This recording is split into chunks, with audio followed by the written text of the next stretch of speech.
COVID-19 di tahun 2020 membawa banyak perubahan dan tantangan dalam kehidupan, tidak hanya di Indonesia, tapi di seluruh dunia.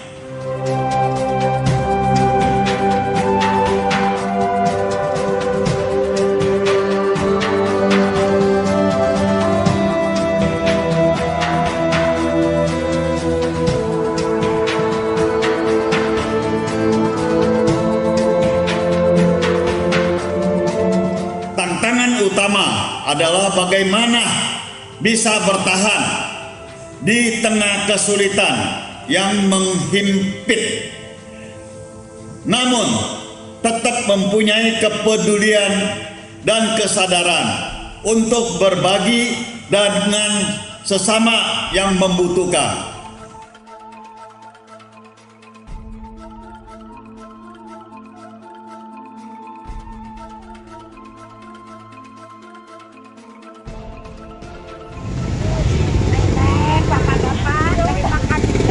Amin.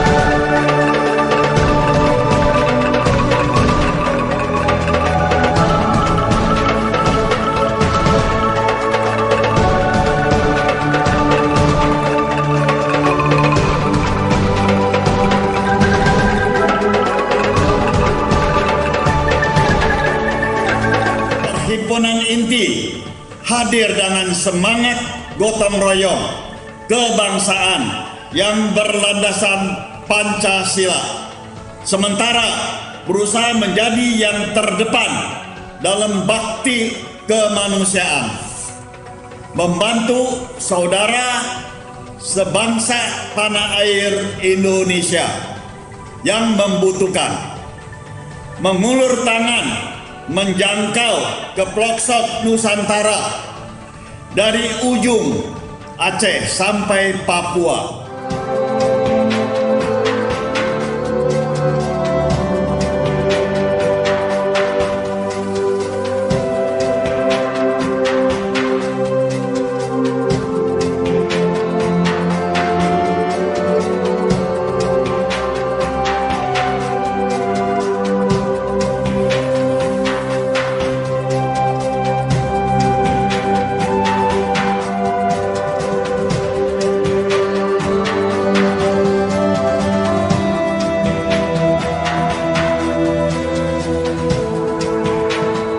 Kita melihat skon yang dulu.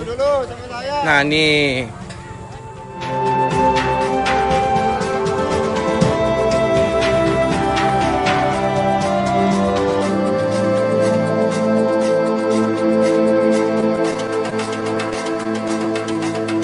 Ini sekolah darurat istilahnya ya. Alhamdulillah dari Perhimpunan Inti udah buatin sekolah.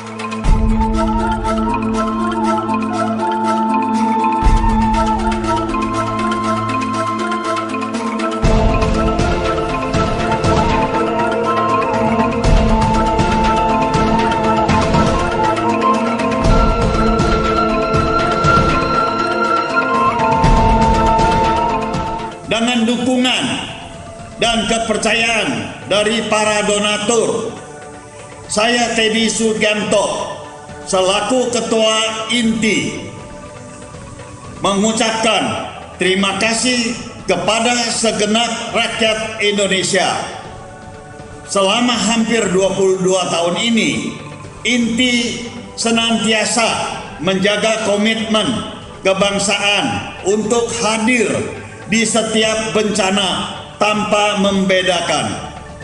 Inilah bakti dan kepedulian kami, Perhimpunan Inti, untuk Indonesia.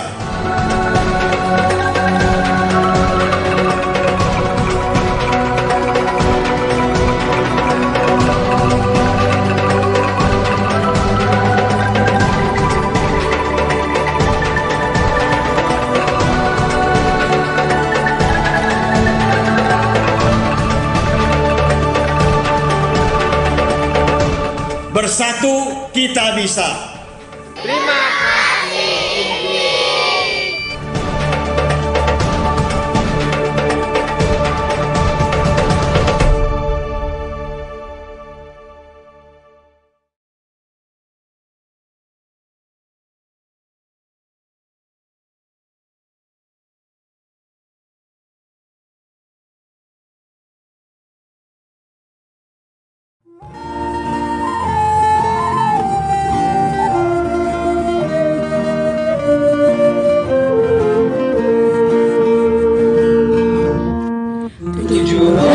Agustus tahun 45, itulah hari kemerdekaan kita. Hari merdeka bangsa dan bangsa, hari lahirnya bangsa Indonesia.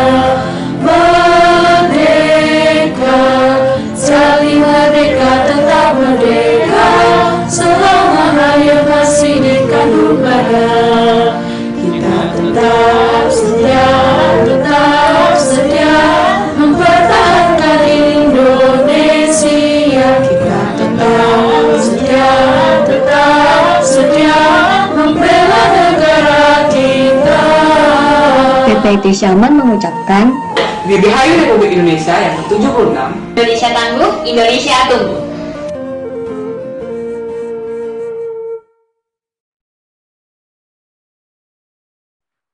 Selamat malam, selamat bergabung di acara Beasiswa Inti CGS Berprestasi episode ke-6.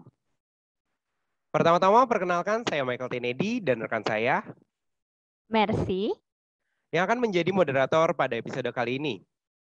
Senang sekali malam hari ini kita dapat bertemu kembali di acara Zoom Beasiswa Inti CGS Berprestasi. Selama 2 minggu ini kami mendapatkan banyak sekali pertanyaan tentang bagaimana mendapatkan beasiswa kuliah di Tiongkok. Maka dari itu, episode malam hari ini secara khusus kami akan menjawab berbagai pertanyaan teman-teman semua mengenai bagaimana mendapatkan beasiswa kuliah di Tiongkok. Program talk show penerima Inti CGS Berprestasi ini adalah program kerjasama antara Perhimpunan Inti dan juga PPT Syaman untuk mengangkat profil para penerima beasiswa kuliah gratis S1, S2, S3 ke Tiongkok dari Inti CGS atau Chinese Government Scholarship. Tentunya ada sesi sharing juga tentang pengalaman teman-teman sepanjang berkuliah di Tiongkok. Untuk pertanyaan silakan langsung di kolom komentar ya. Nah, baru saja kita telah menyaksikan video bakti sosial Perhimpunan Inti yang hampir setiap hari dilakukan selama masa pandemi. Terlepas dari bakti sosial Perhimpunan Inti juga terus memperhatikan kami, para penerima beasiswa Inti CGS yang belum bisa berangkat dikarenakan pandemi COVID-19, yang selalu didukung oleh Pak Teddy dan Kak Santi. Sekilas mengenai Perhimpunan Inti atau Perhimpunan Indonesia Tionghoa adalah organisasi sosial kemasyarakatan bersifat kebangsaan, bebas, mandiri, nirlaba, dan non-partisan. Perhimpunan ini didirikan pada tanggal 10 April 1999 di Jakarta dan terbuka untuk semua warga negara Republik Indonesia yang setuju kepada anggaran dasar, anggaran rumah tangga, serta tujuan Perhimpunan Inti. Sekilas mengenai PPT Syaman itu singkatan dari Perhimpunan Pelajar Indonesia Tiongkok Cabang Syaman. Nah, PPT Syaman merupakan perhimpunan yang hadir untuk menjadi wadah bagi putra-putri bangsa dalam berkarya, berbagi pengalaman, dan saling memperkenalkan budaya antara Indonesia dan Tiongkok. PPT Syaman juga hadir untuk mempererat hubungan antar mahasiswa Indonesia yang ada di Syaman, serta membantu teman-teman yang baru saja datang untuk studi di sini. Salam Indonesia Berbakti. Indonesia Berbakti merupakan janji kami, penerima beasiswa Inti CGS, untuk kembali ke Indonesia berbakti setelah selesai menuntut ilmu di Tiongkok. Pertama-tama, izinkan kami untuk menyapa tuan rumah pada acara hari ini. Mereka adalah Pak Teddy selaku Ketua Umum Perhimpunan Inti dan Pembina Beasiswa Inti CGS beserta jajarannya. Selamat malam Pak Teddy, keluarga besar PPT Syaman, serta para hadirin yang tidak bisa kami sebutkan satu persatu. Nah, tanpa berlama-lama lagi, marilah kita sambut dan bahas talk show pada malam hari ini. Pertama-tama ada siapa aja sih narasumbernya?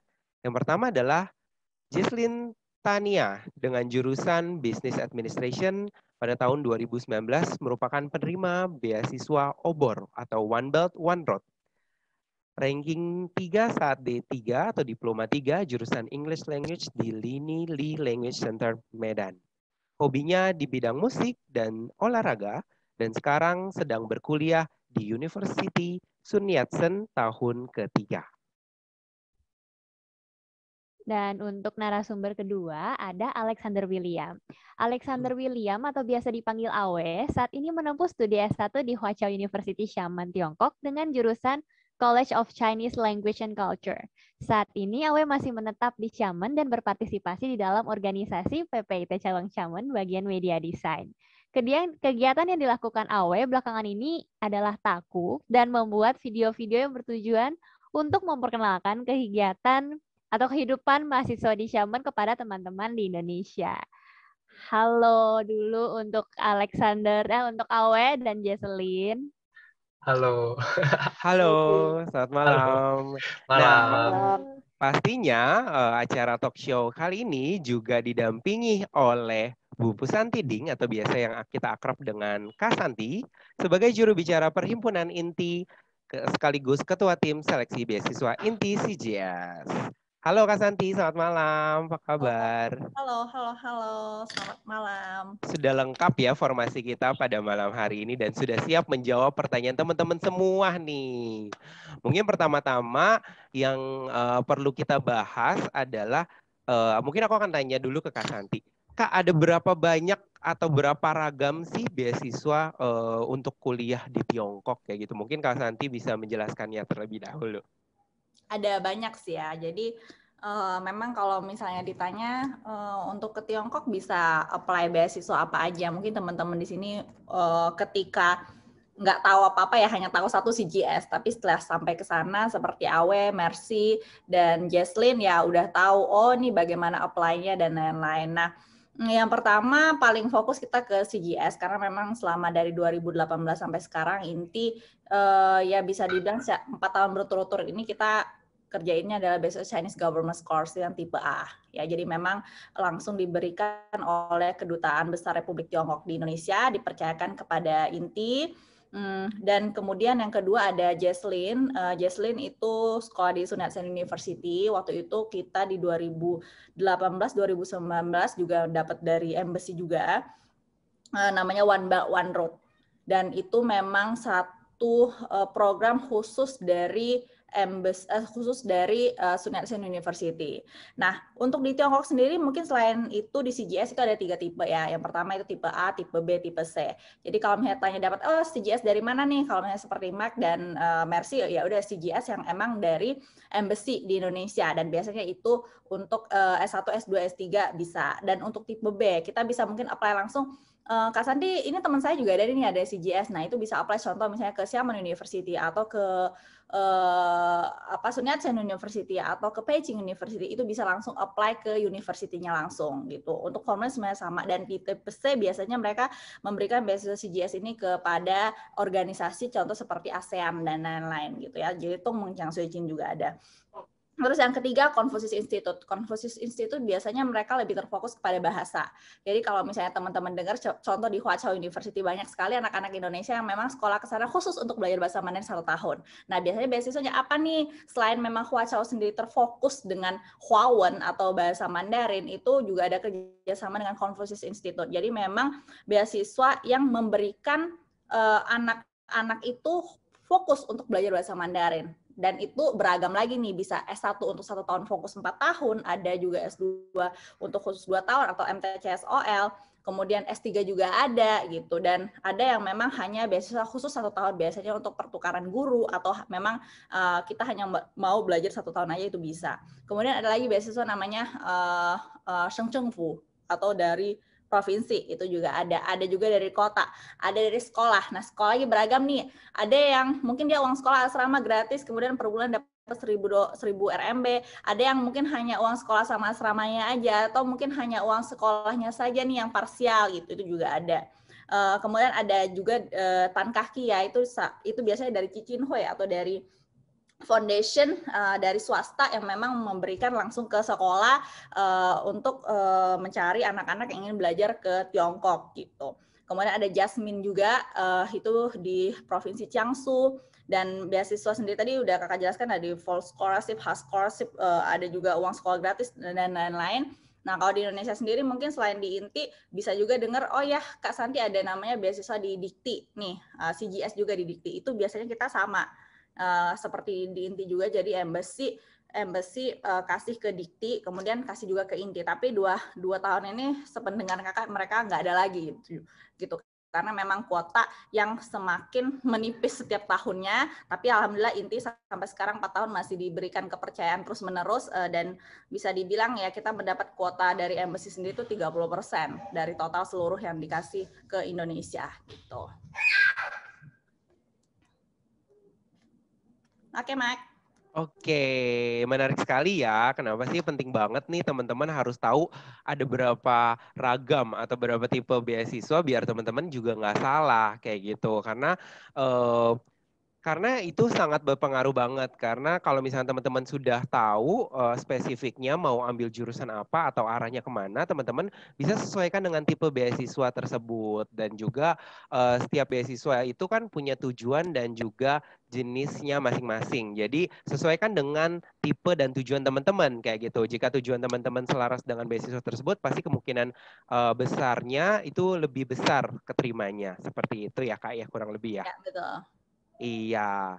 Nah, mungkin kita udah kedatangan Jesslyn sama Alexander, di mana Jesslyn penerima beasiswa OBOR ya. Nah, mungkin Jesslyn bisa diceritakan sedikit mengenai beasiswa OBOR. Mungkin ada teman-teman juga yang belum begitu paham ya mengenai beasiswa OBOR. Gitu. Kalau setahu saya ya beasiswa OBOR kan saya dapat kemarin juga. Sebenarnya saya sebelum ke Tiongkok saya kurang paham sih sebenarnya beasiswa OBOR itu apa gitu.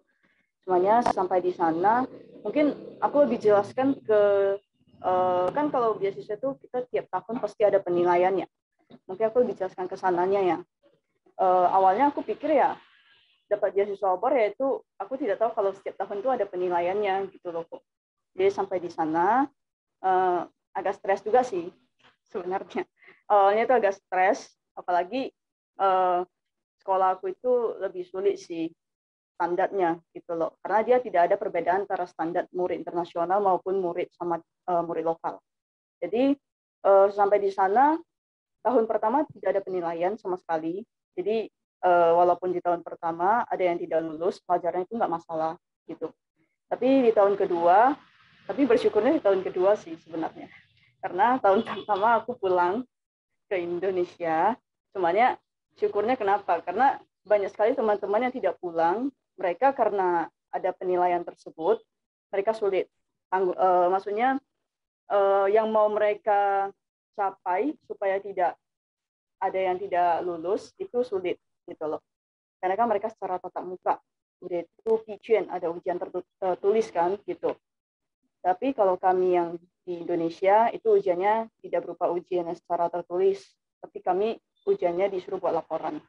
Jadi penilaiannya agak berbeda dan lebih ringan sih gitu tekanannya. Jadi penilaiannya sih yang agak cukup ketat kalau di sekolahku gitu. Jadi mulai tahun kedua dia sudah mulai ada penilaian di semester ketiga berarti itu udah ada mulai penilaian, tapi itu aku belum tahu, sekolah tidak beritahu ada penilaian.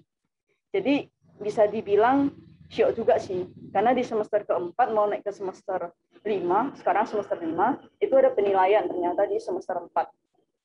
Kemudian tiba-tiba aku ditelepon, kamu ada pelajaran tidak lulus enggak?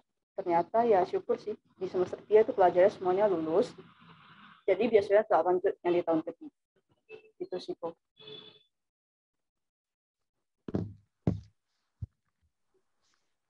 Tadi gimana? Beasiswanya kenapa di tahun ketiga? Tahun ketiga syukur sih, maksudnya bisa lulus semua pelajarannya. Aku kaget, aku kira aku salah dengar, aku kira kayak beasiswanya nggak lanjut lagi. Aku udah kayak, apa Jesslyn tidak? Gitu. Ada teman yang tidak lulus sih, Ci, karena dia menetap di Tiongkok. Jadi dia orang Vietnam, dia tidak ada satu pelajaran yang tidak lulus, dan beasiswa dia itu langsung ya tidak ada beasiswanya gitu loh. Padahal hanya satu pelajaran. Oh, tapi kalau untuk penilaiannya sendiri, kayak requirement mereka tinggi nggak? Kayak Yaoqiu, mereka tinggi nggak sih, Jess? Luar biasa. Luar biasa. Seluar biasa apa nih? Satu Mungkin kata. biar teman-teman ada gambaran. Seluar Ya, biasa apa? intinya sebenarnya kalau di Tiongkok bersekolah ya, intinya 按时交作业. Gitu Oh, sih. harus tepat waktu untuk kumpulin tugas. Yes. Tapi kalau misalkan nih, kamu kalau lulus satu mata pelajaran nilainya harus berapa sih kalau di Sun Yat-sen? Di Sun Yat-sen minimal harus 60. Oh, minimal 60, pelajaran. tapi tiap pelajaran. Tapi kalau untuk dari Yaoqiu-nya sendiri yang penting lolos aja atau Ya, nilainya yang harus penting- 75.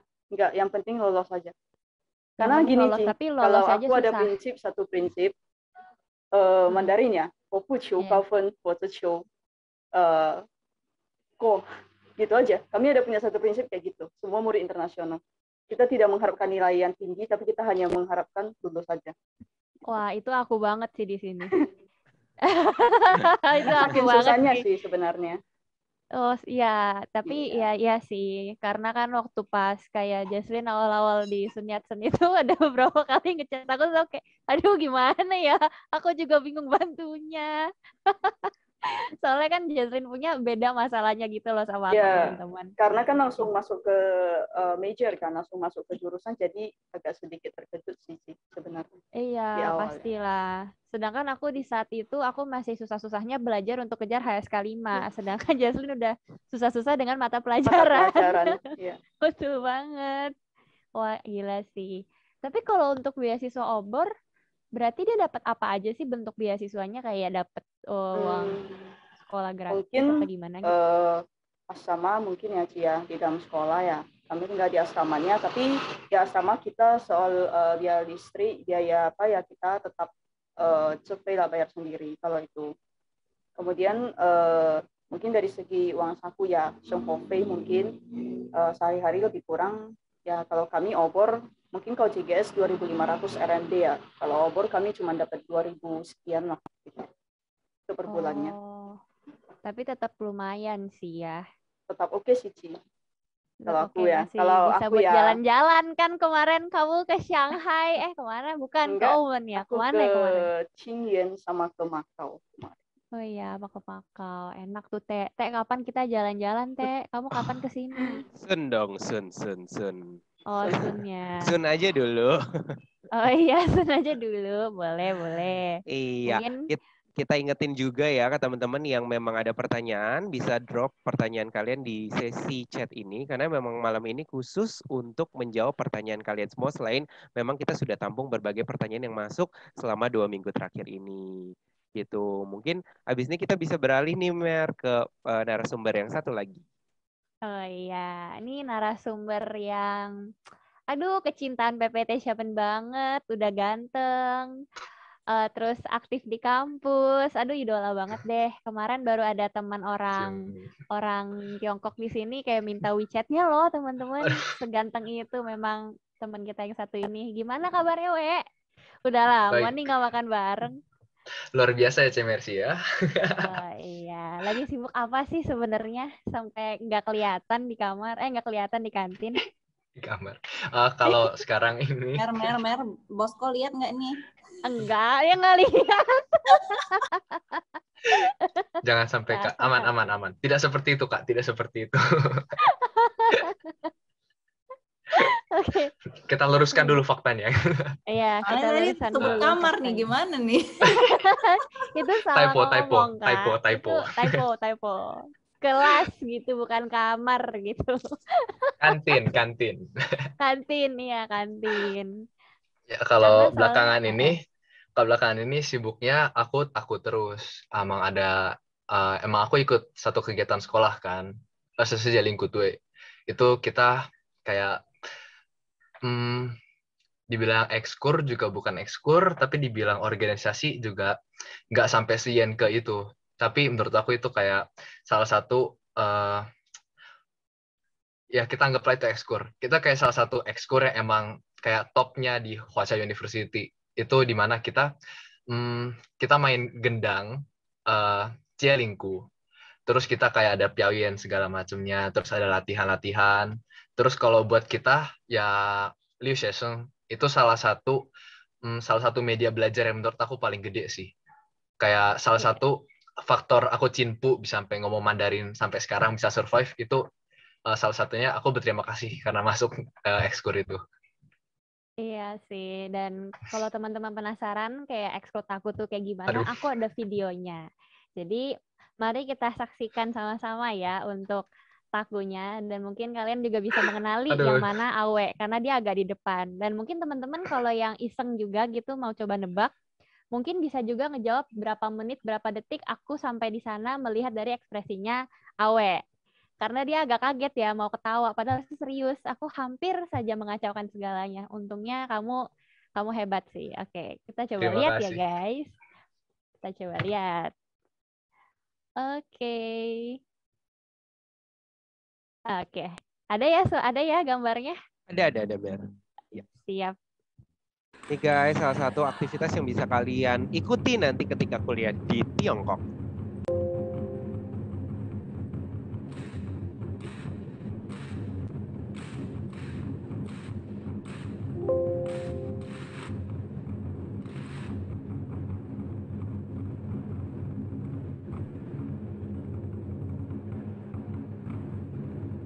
Tuh ganteng banget kan Awe di depan. So.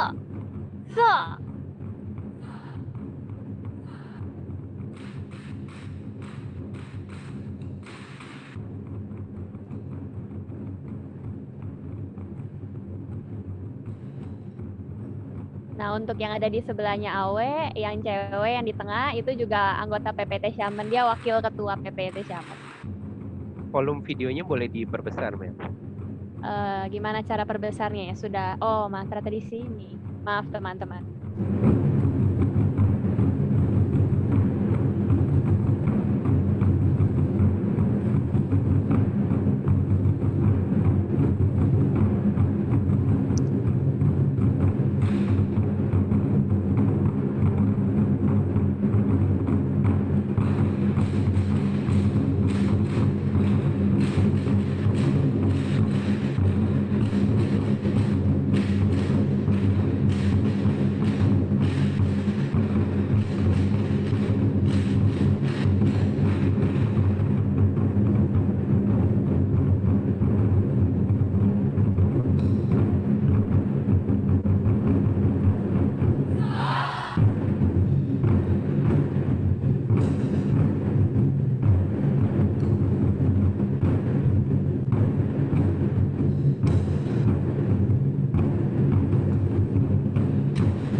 Gimana teman-teman? Keren banget Menarik nggak? sekali ya.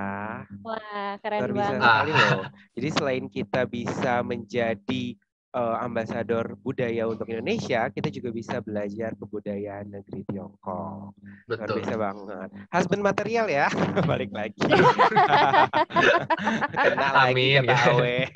Oke, We, kembali lagi balik ke ngomongin beasiswa nih. Teman-teman penasaran banget mengenai beasiswa kamu, karena kan beasiswa kamu didapatkan melalui kampus ya, langsung apply di university. Nah, mungkin kamu bisa ngejelasin atau menceritakan pengalaman kamu ke teman-teman. Yes. Oke. Kalau untuk pengalaman sebenarnya jujur waktu awal juga aku masuknya agak sedikit bingung ya. Karena emang ini aku kayak waktu awal juga ngomong sama keluargaku waktu mau apply beasiswa. Karena keluargaku emang status ekonominya juga nggak begitu mendukung. Dari awal aku SMA pun aku juga udah langsung ada fokus aku untuk cari beasiswa. Waktu itu pun tujuan utama aku bukan ke Cina. Tujuan utama aku masih tetap sekolah perguruan tinggi dalam negeri. Tapi emang menurut aku kayak jalan Tuhan, sama sekali nggak dapat beasiswa, satu pun nggak dapat. Jadi kayak semua cihuenya itu beneran di close semua. Walaupun kayak kesana bagus gitu loh, kayak kesempatan masuknya besar, tapi bener nggak dapat satu pun. Terus akhirnya orang rumah kayak emang dari dulu orang rumah tuh kayak bilang belajar Mandarin. Kayak didoktrin gitu loh, kayak belajar Mandarin. Tapi emang pada akhirnya aku tuh nggak suka banget sama Mandarin. Aku bener kayak, sampai ada satu waktu tau kayak sama sekali nggak mau lihat buku Mandarin. Saking tauyannya gitu loh. Pada akhirnya, kayak ya udah cari beasiswa yang berhubungan dengan bahasa Mandarin. Terus pada waktu itu aku carinya search online. Aku online search, terus ketemunya ya beasiswa yang aku dapatkan sekarang, LKBPT Jawa Timur. Dan waktu itu kita apply-nya online, kita kayak kirim form pendaftaran online, terus langsung dikontak, langsung siap-siapin berkas-berkasnya. Singkat cerita, aku tinggal di Jakarta, tapi yang kantor pusatnya beasiswa itu di Jawa Timur. Aku bisa apply-nya itu karena ada banyak cabang di masing-masing kota. Jadi waktu itu aku dari Jakarta, aku mesti ke Banten karena ada salah satu cabang di sana. Nah dari sana mulailah itu aku siapin HSK. HSK aku cuman persiapkan HSK 3 doang karena isunya emang cuma HSK 3. Habis itu medical check up, kelengkapan data diri kayak paspor, terus kayak ada fotokopi KTP, fotokopi kartu keluarga. Habis itu ada tes IQ juga, kayak tes kesehatan mental waktu itu dibilangnya. Habis dari itu ada interview kecil, interviewnya juga sama guru yang ada di cabangnya itu. Habis itu tunggu lewat beberapa waktu, terus kayak dikasih briefing juga untuk tanggal berapa berangkat segala macamnya. Udah habis sampai ke sini. Oh, tapi berkas-berkasnya berarti cuman kayak HSK, formulirnya, ijazah gitu doang ya, We ya? Betul. Sama ada surat. Ada ini. Kita beasiswanya ada sign apa? Kontrak. Isi kontraknya apa ya, We? Isi kontraknya itu habis kita lulus S1, kita harus balik ke Indonesia dan kita harus bekerja. Rentang waktu kerjanya itu sesuai sama kontraknya. Masing-masing orang beda. Okay. Kontrak di bagian aku dapat kontrak 3 tahun. Itu menarik ya. Itu yang teman-teman harus note ya. Pasti setiap beasiswa itu mempunyai tujuan dan juga tipenya masing-masing dan persyaratan yang berbeda-beda. Dan pastinya setelah mendapatkannya juga pasti ada hal yang berbeda pula. Nah, aku mau nanya juga sama Awe, waktu itu di tahun berapa ya, We? Aku apply-nya tahun 2019. 2019. Nah, itu juga harus di-note ya, teman-teman. 2019 ya, mungkin requirement-nya HSK 3, tapi mungkin tahun sekarang bisa jadi berbeda gitu. Kalau dari aku dengar yang buat tahun ini kalau nggak salah HSK 4. Naik 1 tingkat. Oke. Guys, apalagi sekarang HSK udah mau jadi sistem baru HSK 9. Jadi jangan expect HSK yang kecil, jadi harus terus belajar untuk mempersiapkan karena requirement uni itu berbeda-beda dan setiap tahunnya bisa ada pembaruan tanpa memberitahu terlebih dahulu. Jadi teman-teman harus siap. Nah, sebelum itu mungkin aku mau balik ke Kak Santi nih. Kak, kita membicarakan beragam banyak beasiswa nih. Mungkin teman-teman berpikir, wah ada 5 beasiswa, aku apply aja ya 5-5-nya, nanti mana yang kepilih, aku coba aja CGS, aku coba Confucius, aku coba ke university. Nah, apakah baiknya seperti itu atau seperti apa nih Kak? Masih di-mute Kak. Ya sebenarnya sih kalau ketika untuk mencoba, coba apapun ya boleh lah, kita nggak pernah melarang lah, dalam artian mungkin ada info A, tapi kan setiap calon peng-apply beasiswa kan mereka nggak mungkin mendapatkan seluruh info soal beasiswanya, apalagi yang memang belum pernah ke Tiongkok ya, dalam artian ya pasti contoh nih seperti Awe, mungkin dia kenalnya sama LKBPT nih, terus si Mercy sama si Mike nih kenalnya sama si Inti gitu. Jadi mungkin kecuali memang udah cari selama 5 tahun, 10 tahun ya pasti udah hafal gitu kan. Nah kalau untuk apply sendiri ya nggak apa-apa sih, dalam artian contoh misalnya kamu mau beasiswa S1, tapi kan setiap beasiswa itu kan dia berbeda-beda. Ada yang tidak semua seperti CGS, bisa S1, S2, S3, atau mungkin kamu tanpa HSK juga bisa. Syarat-syaratnya kan juga banyak gitu loh. Seperti Confucius Institute dia hanya bahasa Mandarin. Ada yang mau belajarnya matematika gitu, atau misalnya beasiswa contoh di Chen Jiakeng mungkin dia hanya untuk bisnis gitu, seperti di Jesslyn mungkin ada yang mau belajar bahasa Mandarin tapi nggak bisa apply di Sun Yat-sen karena nggak ada gitu. Jadi sesuaikan dengan apa yang ingin kamu apply gitu sih Mike. Tapi kalau misalnya kamu apply sebanyak-banyak sih it's okay, nggak apa-apa. Tapi ada satu case contoh misalnya kamu apply beasiswa CGS. Nah CGS itu kan ada bermacam-macam, ada tipe A, B, C. Kamu apply semua, nanti malah di sana blunder gitu loh. Nih anak kok apply-nya bisa 3 akun gitu, atau misalnya bisa 3 tempat gitu. Nah malah menyebabkan kalau misalnya kamu nggak langsung ngerti atau nggak tahu nih kuncinya di mana, nah nanti malah beasiswanya terreject gitu.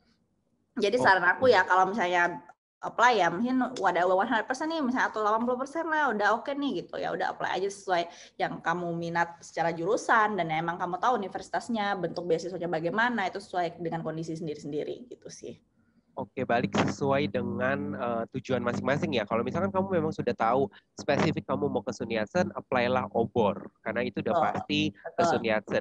Jika kamu misalkan mau belajar atau S1 sastra atau bahasa Mandarin, atau mungkin mau menjadi guru, S2-nya mau ambil Haigo Jiaoyi, langsunglah apply Confucius Institute ya, spesifik langsung. Karena kan itu memang lebih dikhususkan seperti itu. Nah, jadi menarik nih teman-teman, harus tahu beasiswa yang cocok, dan biar kalian kemungkinan besarnya lebih besar gitu. Nah Mer, mungkin kali ini kita bisa jawab pertanyaan teman-teman dulu kali ya, sebelum numpuk ya gitu. Nanti kita jawab dulu, nanti habis itu baru kita lanjut lagi. Nah untuk pertama-tama ada pertanyaan dari Julian, tahun depan berencana kuliah di Tiongkok. Saya sudah ada sertifikat HSK, sudah chat perhimpunan inti, email dan DM. Juga sudah mencoba mendaftar di web tetapi gagal, sudah pakai HP dan juga laptop. Nah, untuk mengenai ini pertama-tama kami mohon maaf karena memang dia ada kesalahan teknis. Berikut saya akan lampirkan nomor perhimpunan inti yang bisa kamu hubungi untuk lebih lanjut ya. Oke, nah untuk nomor yang perhimpunan inti itu udah ada di bawah ya teman-teman. Kalau seandainya mau tanya-tanya yang untuk gimana caranya mendaftar, mungkin bisa juga langsung ke sana. Dan kalau mungkin aku bakal coba lompat ke pertanyaan berikutnya kali ya, Teh. Ya. Aku mau coba baca pertanyaan dari Stephanie Claudia. Selamat malam, perkenalkan nama saya Stephanie Claudia, izin bertanya. Untuk beasiswa dari Inti, apa saja syarat yang dibutuhkan dan bagaimana prosedur pendaftarannya? Dan tapi kalau setahu aku, correct me if I'm wrong ya, Kak Santi, beasiswa sekarang yang di Inti tuh adanya CGS doang kan ya Kak? Ya, jadi untuk sementara kita hanya CGS yang tipe A dari Embassy. Oke. Nah berarti kalau untuk beasiswa yang CGS itu sebenarnya untuk berkas-berkasnya bisa di googling sih. Karena berkasnya itu sebenarnya sama untuk yang mau dikasih melewati Dikti ataupun yang untuk melewati Perhimpunan Inti. Dan kalau untuk bagaimana prosedur pendaftarannya Kak? Nih aku nggak bisa jawab nih, mungkin Kak Sandi bisa bantu jawab.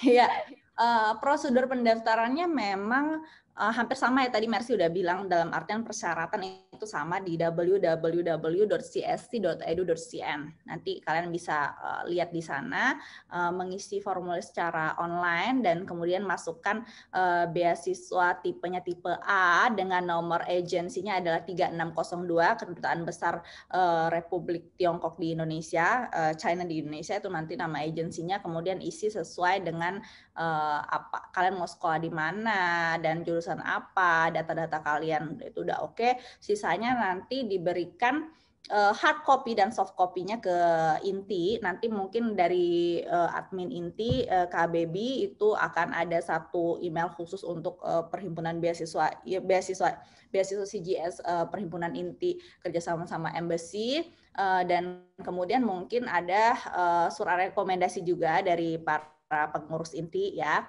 Setelah itu sih sudah sih, dan untuk waktu kita hampir sama. Jadi mungkin di bulan November sampai Desember bisa mulai siap-siap untuk mempersiapkan nilainya. Jadi kita dari Inti bisa bantu lihat kalian, liatin kalian semua punya berkas lengkap atau di mana ada salahnya, ada waktunya juga. Kemudian untuk semuanya ya biasanya sih embassy itu buka di bulan Januari Februari sih, Januari Februari, tapi dari deadline dari Inti sendiri pasti lebih awal dibanding embassy karena kita harus beresin data kalian dulu, karena kita akan langsung memberikan seluruh berkasnya bersama-sama ke kedutaan gitu. Iya.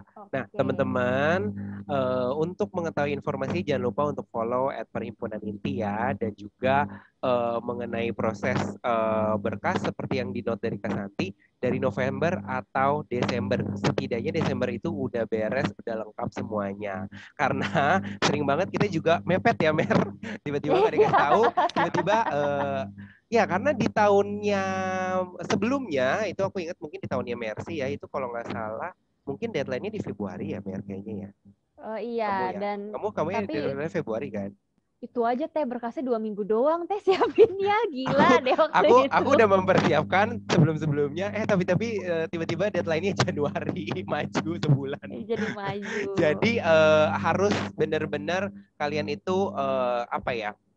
Kalian kan calon-calon penerima beasiswa dan beasiswa hunter banget nih. Jadi kalian tuh harus well prepared banget guys, kayak gitu. Jangan percaya dengan keberuntungan dan lain-lain. Dan kalian juga jangan males untuk fact finding gitu. Jangan sebuah hal-hal yang bisa dicari itu ditanyakan langsung gitu. Kalian karena kan anak millennials juga, aku percaya kalian tuh generasi Gen Z kan. Jadi kalian udah harus pinter juga nih untuk cari tahu informasi-informasi basic dan dasar yang bisa sebenarnya kalian dapetin di internet kayak gitu. Jadi kalian mempersiapkan semuanya dengan baik. Kalau memang ada pertanyaan-pertanyaan spesifik bisa ditanyakan ke perhimpunan Inti. Jangan ini ya nanti tiba-tiba WhatsApp-nya Inti nge-lag loh pertanyaan kalian banyak. Langsung nih habis ini diserbu. Ya. Iya. Diserbu 100 orang, pertanyaannya hanya seputar ini berkasnya apa aja Kak, tanyanya hal-hal yang itu doang, pendaftarannya kapan Kak, kayak gitu-gitu kan capek juga ya teman-teman ya. Jadi mohon untuk pertanyaan-pertanyaan sebatas kayak berkas, terus kayak apa-apa aja yang semua bisa didapatkan di internet atau di Google, kalian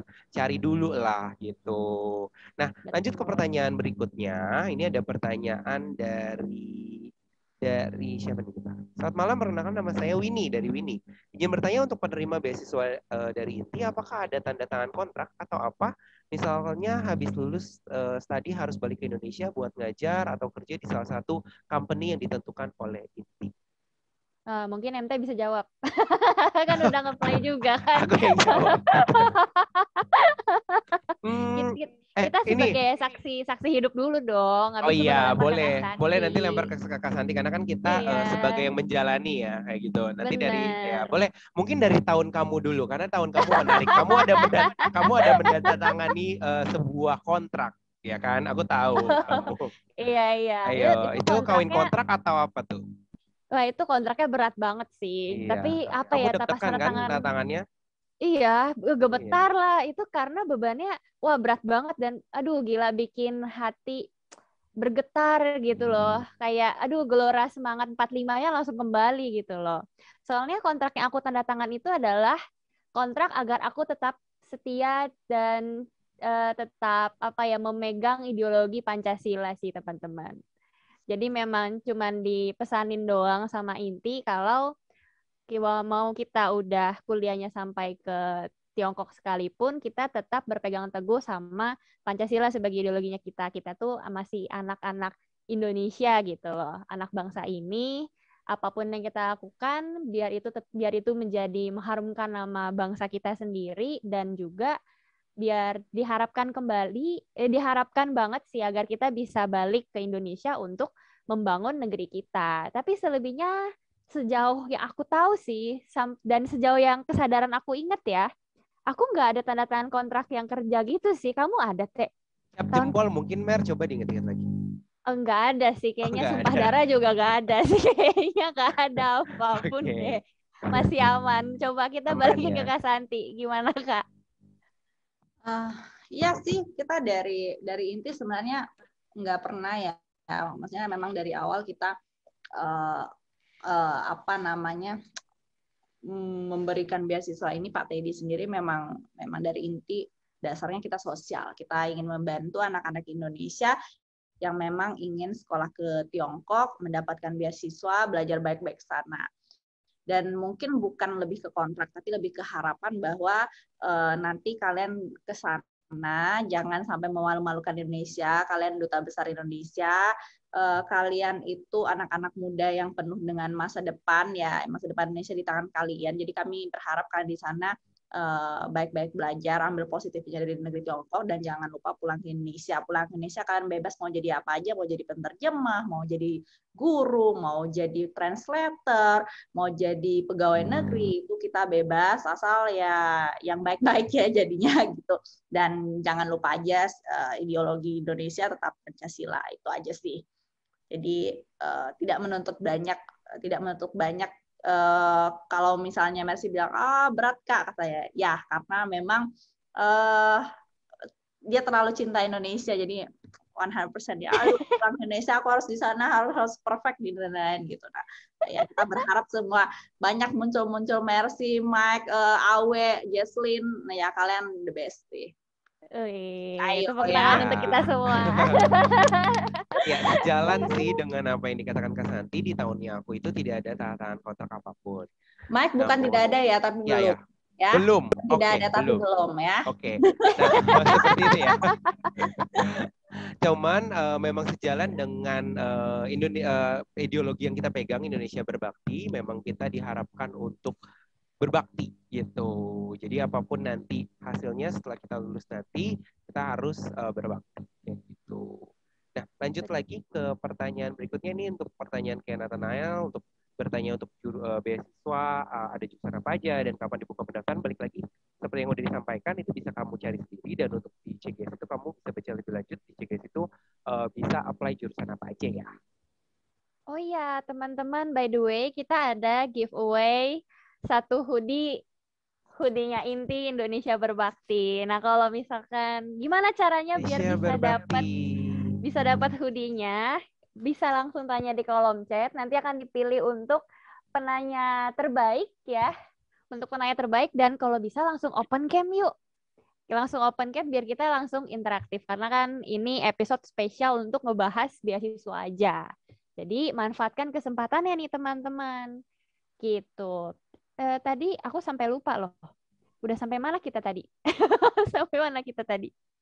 Kita masih menjawab pertanyaan. Oh iya, betul juga. Tadi ada pertanyaan terakhir? Ada ya pasti? Ada, masih banyak ada. pertanyaannya. Kan mau banyak yang dapetin hoodie. Oh iya juga, benar. Jadi pilih siapa kita, Teh? Belum, kita masih belum selesai. Ya. Nanti kita akan cari pemenangnya. Nah, balik lagi ke tadi udah jelasin untuk AW, untuk kurang lebih dokumennya apa aja. Nah, Jesslyn tadi udah sempat menjelaskan belum untuk dokumennya obor apa aja? Sebenarnya dokumennya obor itu lebih kurang hampir sama sih kok sebenarnya. Ya butuh data diri, butuh HSK, ya kita juga butuh cek kesehatan.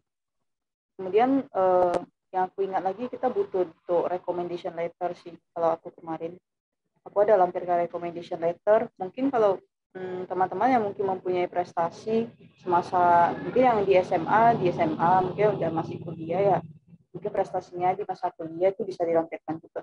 Aku kemarin ada lampirkan itu sih tambahannya. Oke. Gitu. Tapi tadi Awe belum jelasin juga ya, beasiswanya dapat apa aja, We, kamu yang beasiswa kampus? Ya, untuk kalau yang beasiswa aku, itu kita jadi kita biaya kita belajar selama 4 tahun itu ditanggung beasiswanya. Beasiswa itu ditanggung. Maksudnya, aduh ya ampun, panik. Beasiswanya menanggung biaya kita belajar selama 4 tahun. Tapi untuk kalau biaya air dan listrik, itu kita tetap bayar sendiri. Terus kita juga dapat uang saku itu 10.000 RMB per tahun. Jadi kalau dibaginya selama 1 semester itu kita dapat 5.000. Ya. Jadi kurang lebih 1 bulan dapat 800-an RMB ya. Betul. Ya, kalau 800 RMB berarti sekitar 1.700.000 lah teman-teman. Itu udah cukup banget kok kalau misalkan buat makan di kantin ya. Udah makan malat sama lasyangko cukup kok itu. Iya, itu cukup banget sih. Kemarin ya, aku baru tahu di kantin sekolah kita ada yang rasanya kayak pempek. Wah, aku sampai teriak-teriak makannya kayak, wah, rasa apa ini? Bakso ikan apa ini? Di mana ada pempek? Itu dekat Malasyangko. Malasyangko kan ada yang bakso putih gitu kan. Pas aku ambil itu rasanya mirip banget kayak pempek adaan yang bulat. Kok kita jadi aku belum makan pempek? yang itu. Oh iya, ya udah. skip. Lanjut. Iya. Lanjut. Aduh, tolong. Aduh, seru banget ya.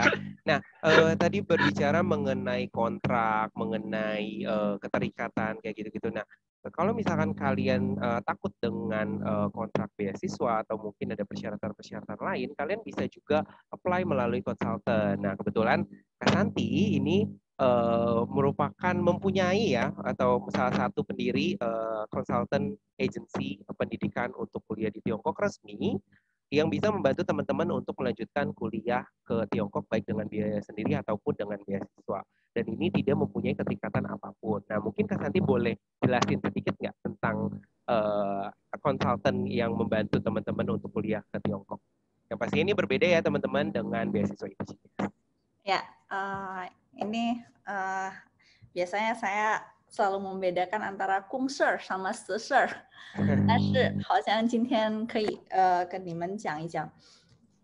Ya, jadi emang karena saya beasiswa S1, S2, S3 emang sudah di Tiongkok, jadi ketika belajar di sana menemukan banyak sekali anak-anak Indonesia yang ingin sekolah ke Tiongkok tapi nggak tahu caranya bagaimana.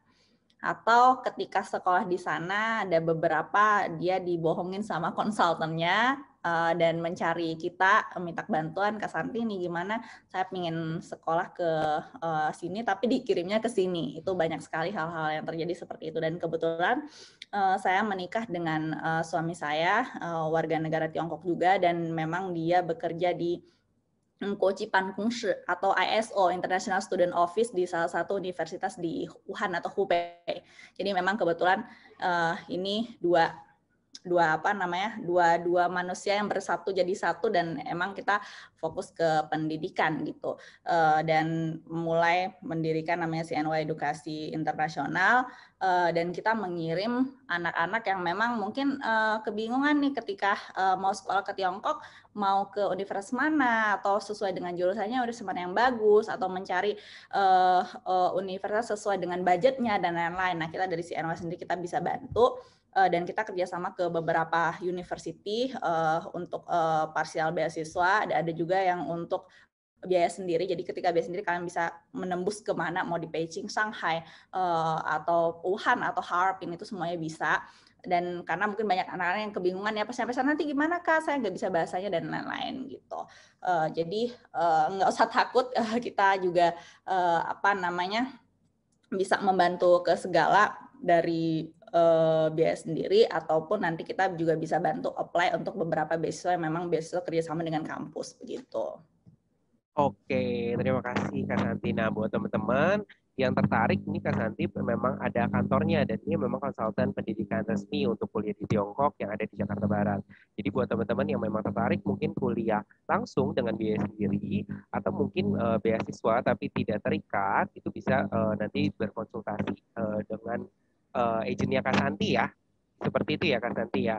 Dan itu bisa dibantu untuk S1, S2 dan beragam beasiswa yang tersedia. Seperti itu teman-teman. Karena kan kalau kita lihat untuk kuliah ke Tiongkok kita agak sulit ya untuk mencari informasi karena tidak semua university punya website dan informasi di sana cukup lengkap ya gitu. Jadi memang dan untuk agensi atau konsultan pendidikan untuk kuliah di Tiongkok di Indonesia itu sangat sedikit, apalagi yang terpercaya gitu. Nah, kita lanjut lagi nih Mer untuk pertanyaan berikutnya ada dari Cindy. Halo Kak, aku ingin melanjutkan S2, aku cari di internet dan ingin mengetahui bagi yang belum punya HSK. Apakah kalau ingin belajar 1 tahun di China itu gimana caranya ya? Belajar bahasa dulu 1 tahun di China maksudnya. Iya, jadi begini ya. Nah, kalau emang untuk di CGS di INTI kan memang kita lebih ke degree. Jadi memang kita tidak ada beasiswa untuk bahasa Mandarin 1 tahun gitu. Jadi kita memang lebih ke degree S1, S2 dan S3. Nah, kalau misalnya untuk degree sendiri sih kita menganjurkan, sebenarnya kalian bisa apply tanpa HSK, kalian bisa apply di tahun pertama 2018, 2019 itu memang kita untuk CGS INTI sendiri atau CGS dari kedutaan menerima yang memang basic 0. Jadi mereka tidak ada HSK bisa langsung apply dan kemudian mendapatkan foundation 1 tahun seperti Mercy, Mike dan lain-lain. Kemudian baru masuk ke jurusan. Nah, untuk 2 tahun ini sebenarnya dari tahun kemarin pihak dari embassy sendiri atasnya mereka menginginkan anak-anak itu diwajibkan sudah ada HSK, minimal sudah ada HSK 3 karena mereka menemukan ketika kita dari 0 itu jarang sekali atau ya bisa dibilang yang bisa langsung survive gitu selama 1 tahun lulus HSK 5, Mercy sama Mike, Jesslyn, Awe juga pontang-panting kakak tahu nangis setiap hari di bantal, ketawa di Zoom atau dan lain-lain, tapi emang itu agak sulit sekali jadi kita pengennya langsung HSK 4. Nah, kalau untuk itu sih sarannya ketika kalian mau apply beasiswa di tahun kedua nih contohnya di tahun depan itu sudah harus ada belajar bahasa Mandarin sendiri, nggak usah menuntut ke Tiongkok, bisa by online, sekarang course juga by online bisa, kalian cari kursus lembaga bahasa Mandarin 3 bulan atau 4 bulan, kalau kalian serius itu bisa dapat HSK 3 gitu. Jadi setidaknya itu, dan ketika kalian sudah HSK 3 kalian akan memiliki banyak link atau kalian akan tahu di beberapa info universitas yang memberikan beasiswa untuk 1 tahun, tapi biasanya beasiswa 1 tahun itu di Confucius Institute itu kan bisa dapat atau di beberapa university yang mereka memang punya program khusus untuk 1 tahun bahasa, tapi biasanya itu basic minimal ada HSK 3. Jadi kunci di sini. Ketika kalian punya HSK 3 kalian akan banyak nih pintu kebuka buat kalian. Kalau nggak ada itu sedikit. Jadi sarannya ketika kalian mau nih apply beasiswa S1 atau apply beasiswa bahasa Mandarin, setidaknya les atau kursus dulu di Indonesia. HSK 3 itu bisa 6 bulan itu sudah bisa maksimal. Kemudian baru cari lagi beasiswa untuk bahasa Mandarin gitu sih. Ya, Mike? Iya, atau salah satu solusinya adalah bisa ambil kursus di agennya Kak Santi ya Kak Santi ya. sama atau bisa apply beasiswa S2 tapi dengan pengantar bahasa Inggris di agent konsultan pendidikan Kak Santi kan ya Kak? Yes, mantap. Iya. Jadi belajar S2 2 tahun dengan pengantar Inggris yang nanti di sana kalian bisa belajar bahasa Mandarin lagi. Karena ada loh guys, beasiswa S2 2 tahun dengan pengantar bahasa Inggris gitu. Nah, kalau mau lebih mudah bisa konsultasi juga nanti. Nah, by the way ada salah satu ini dari partisipan Grace Sela ya. Halo Grace Sela, selamat malam. Thank you udah hadir. Kamu kira-kira kamu masih di mute? Oh, nggak bisa bersuara. Halo. Iya, Gresela, ada yang mau ditanyakan nggak?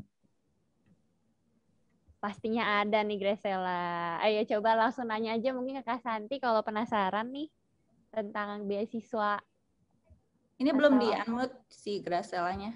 Coba deh. Oh, udah. Oh iya, udah. Oke, udah. Kalau dari aku tadi pertanyaannya udah berhasil dijawab ya tadi yang pertanyaan pertama. Makasih banget ya. Ya, Untuk berkas-berkas saya nggak ada masalah ya udah. Mungkin udah 80% 70% udah siap. Oh, Grace, asalnya dari mana? Saya sekolahnya di Jogja tapi aslinya orang Magelang, Jawa Tengah. Oke, good luck ya. Semoga menjadi salah satu beasiswa inti CGS berprestasi di tahun berikutnya. Amin. Yeay. Oh, sebelumnya mau nyapa dulu untuk Ketua Making Konghucu DKI Jakarta, Ibu Liam Liliani Lontoh. Halo, selamat malam Ibu. Selamat hari lahir Nabi Konghucu ya Ibu.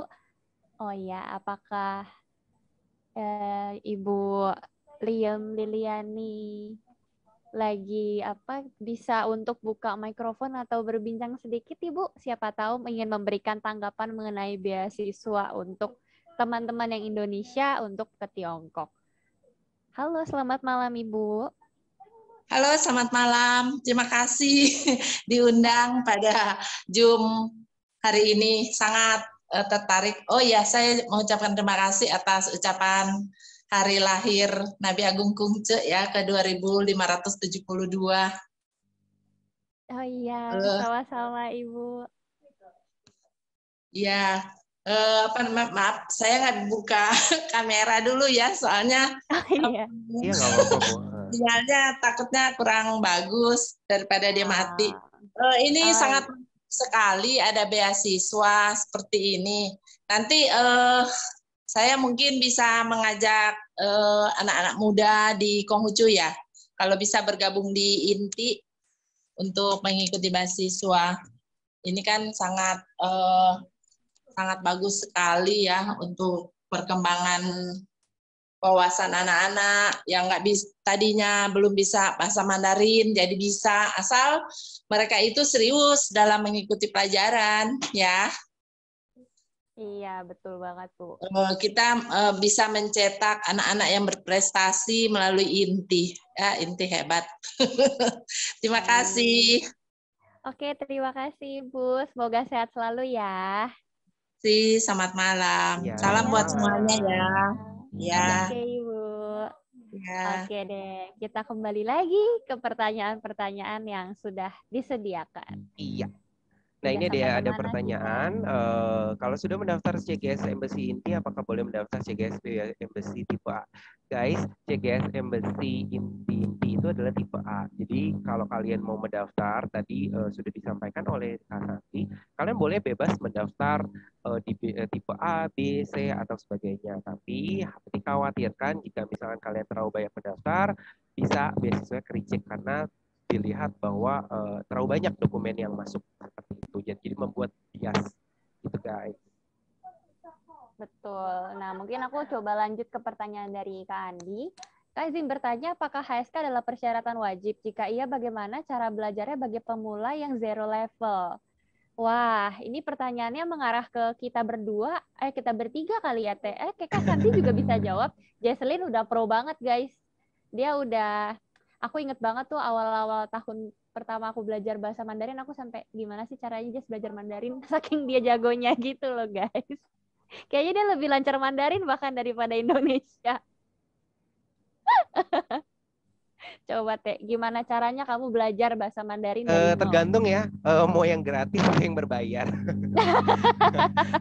Kalau yang gratis, yang pasti agak kejedot tembok. Dalam artian harus giat banget. Maksudnya kamu banyak macam ya. Sekarang udah banyak source banget yang bisa kamu pelajarin, baik dari musik, dari movie, internet pun banyak. Kamu bisa dapetin kelas-kelas gratis atau banyak banget kursus-kursus yang kayak cuman bayar, bukan kursus ya, mungkin kayak kind of short course yang hanya 100.000 kamu bisa belajar dari basic kayak gitu, dan bisa juga belajar sendiri sih kayak gitu. Misalkan belajar sendiri tiba-tiba udah HSK 3 kayak gitu, ada aplikasi HSK online yang bisa buat kalian latihan sehari-hari.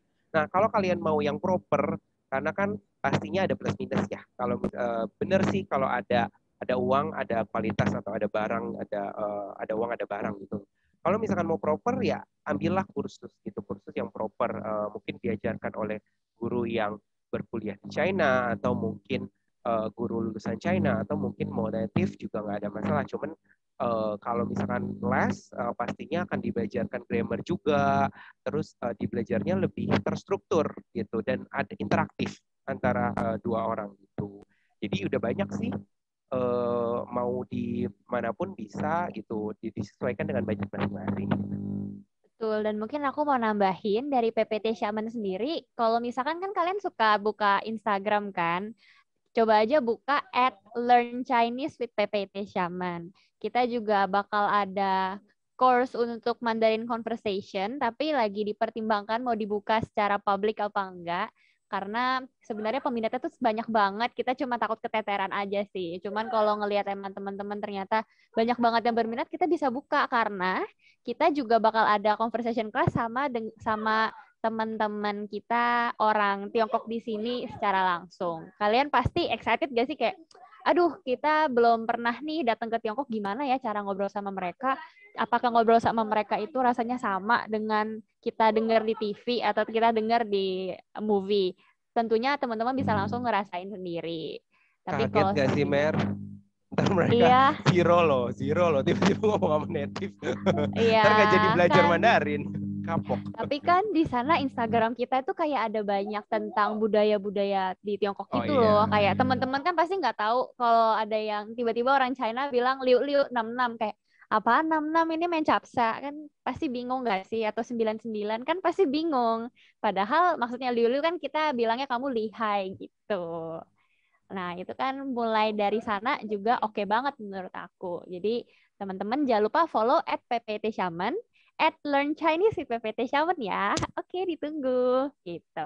Oke, kita lanjut ke pertanyaan berikutnya. Mungkin ke Edward dulu ya. Kak, aku waktu apply belum 18. Bagaimana soal Guardian? Cara dapat Guardian gimana? Mungkin Kak Santi bisa bantu jawab, Kak, untuk yang ini?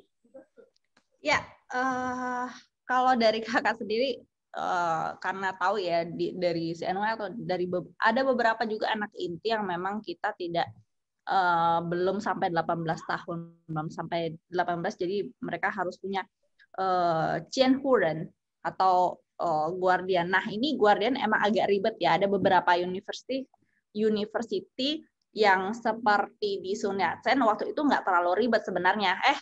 Sorry, yang ribet banget tuh di Sun Yat-sen sama di Beijing. Jadi itu waktu kasus si Henry 2018 itu Kak kejar-kejaran ngurusnya. Jadi memang satu waktu itu sebenarnya bisa nih langsung nih karena suami kakak sendiri kan tinggal itu emang orang Cungko, jadi pakai KTP dia dan lain itu udah bisa. Tapi ada beberapa universitas yang seperti di Beijing atau di Guangzhou mereka maunya orang yang memang stay di kota tersebut. Jadi contohnya kalian apply di Sun Yat-sen, maka kalian harus cari KTP yang berdomisili di Guangzhou. Nah, itu yang agak ribet gitu loh, agak ribet, tapi waktu itu emang dapat ya, alhamdulillah kita dapat untuk 3 anak dari embassy kita dapat, dari inti kita dapat. Cari, nggak selesai di situ. Ada beberapa universitas mereka bukan cuma mau ceming, tapi mereka pengen yang langsung dilegalisir oleh Kemenlu, Kemenhunkam, dan embassy. Gitu. Nah, itu yang agak little bit ribet. Jadi sarannya kalau seandainya bisa ya udah apply-nya after 18 tahun. Tapi ketika kalian memang sebelum 18 tahun, kalau apply by CGS itu nggak apa-apa. Nanti untuk dokumen tambahan kalian harus cari contoh misalnya orang China yang di Tiongkok buat satu, nanti mungkin bisa Kak Baby minta sama Kak Baby aja surat formatnya, nanti diisi orang Tiongkoknya siapa, orang tua kalian siapa, ditanda tangan, di scan, kemudian upload ke dokumen CGS. Nanti mungkin kalau misalnya dari universitas langsung, oh saya mintanya seperti ya udah tambahin aja lagi, gitu aja sih. Kalau bisa sih ada link sama orang Tiongkok juga ya, jadi nanti untuk tambah-tambah atau jaga-jaga. Ada beberapa yang tidak masalah, ada beberapa yang emang agak lebih trip juga, cuman nggak apa-apa lah gitu. Gitu sih, Mar. Oke deh, thank you Kak. Semoga menjawab ya Kak Edward, itu detail banget sih sebenarnya. Dan mungkin kita bisa langsung next untuk ke pertanyaan berikutnya. Mungkin aku mau mempersilakan Kak Yulmila untuk open cam dan langsung bertanya mungkin biar lebih interaktif rasanya ya. Aku persilahkan Kak Yulmila untuk open cam dan mempersiapkan pertanyaannya. Bisa waktu dan tempat dipersilakan ke Kak Yulmila. Halo Kak, halo Kak. Halo. Izin bertanya Kak ya. Jadi misalnya kita nih belajar TOEFL gitu kan. Terus ketika kita kuliah nanti kita memilih jurusan dengan pengantar bahasa Mandarin, apa bisa? Ya, tadi sebenarnya hampir sama.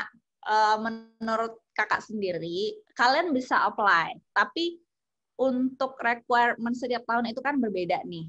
Jadi ketika mungkin saingan kalian punya HSK 5, tapi kalian tidak punya HSK, ya apply sih bisa aja. Tapi untuk Qingzheng Yutian Kunnan, gitu loh. Jadi saran Kakak Santi, kalau seandainya kalian memang sudah mau atau sudah bulat belajar ke Tiongkok, mulai dari sekarang coba deh belajar dulu kursus bahasa Mandarin beberapa bulan ini. Coba untuk apply HSK 2 atau HSK 3. Setidaknya ketika apply kalian punya HSK. Gitu. Nah, nanti untuk keputusan kalian Yong-in Wen Shouke atau Chung Wen Shouke itu nanti bisa sama university. Karena contoh untuk S2 biasanya university mereka lebih prefer untuk anak-anak kalau sudah ada TOEFL atau apa namanya atau IELTS itu lebih ke pengantar bahasa Inggris karena mereka takut tidak terkejar gitu loh. Karena untuk 1 tahun belajar bahasa Mandarin itu agak susah ya dan universitas kadang-kadang nggak mau ribet gitu loh. Tapi kalau misalnya kalian expert seperti si Mercy, Mike, dan ada beberapa anak-anak inti lainnya, nggak apa-apa dicoba nih gitu belajar bahasa Mandarin 1 tahun, kemudian baru masuk ke jurusan. Tapi Mila nggak apa-apa, kamu mau Ingwen Soke atau Touch in English atau Touch in Chinese itu nggak apa-apa. Tapi saran kakak untuk syarat apply alangkah lebih baiknya TOEFL atau IELTS itu ditambah dengan HSK walaupun HSK kamu hanya HSK 2 gitu. Baik Kak, iya Kak, satu lagi kan kemarin itu pernah tanya sama kawan, katanya beliau udah daftar pakai TOEFL di kampus tertentu, tetapi dia itu nggak lewat. Katanya mungkin karena saya memilih pendaftaran menggunakan TOEFL, seharusnya di kampus ini mereka mengharuskan pakai Mandarin, jadi nggak lewat. Apa itu berpengaruh Kak? Oh, bukan begini. Jadi setiap universitas, contoh misalnya kamu apply di Wuhan University untuk program S2 ya, untuk program S2 itu jurusan bisnis. Ada beberapa universitas mereka itu punya jurusan dengan pakai bahasa Inggris karena kan untuk bahasa Inggris itu kan nggak digabung sama orang Tiongkok. Kalian hanya digabung dengan international student dengan jumlah international student yang cukup. Contoh misalnya 20 orang nih kelas ini ya, kamu bisa masuk sana. Tapi kalau universitas ini mereka nggak punya international student, ya mau nggak mau kamu ke Chinese dong. Gitu loh. Jadi kamu diwajibkan belajar bahasa Mandarin karena memang jumlah anak-anak international student itu tidak memungkinkan untuk memakai kelas baru, untuk membuka kelas baru tuh enggak gitu. Dan untuk CGS S1 itu diwajibkan untuk Chinese. Ya. Semuanya itu harus diwajibkan untuk Chinese. Enggak ada namanya Ingwen Soke atau bahasa Inggris itu enggak ada. Jadi untuk CGS S1 itu wajib bahasa Mandarin atau penggunaan bahasa Mandarin di dalam kelas dengan jurusan apapun. Tapi ketika kalian S2, S3 itu tergantung kondisi university. Ada yang mereka membuka kelas bahasa Inggris, ada yang tidak gitu. Jadi nanti sesuai dengan jurusan yang kalian apply dan sesuai dengan kondisi dari universitas. Gitu Mila. Baik Kak, terima kasih banyak. Iya, sama-sama. Dan tidak semua university ya Kak ya ada jurusan pengantar South in English ya Kak ya.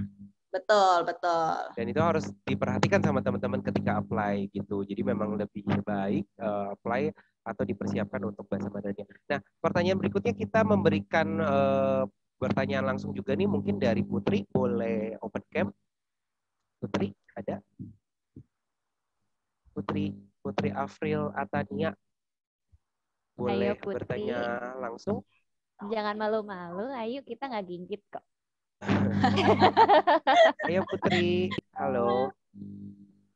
Biar lebih asik aja sih jawabnya, karena Kak Santi kan S3-nya ini International Relation. Nah, kamu silakan bertanya dengan orang yang tepat karena Kak Santi adalah S3-nya International Relation. Gimana, coba kamu bacakan dulu pertanyaannya. Silakan Putri.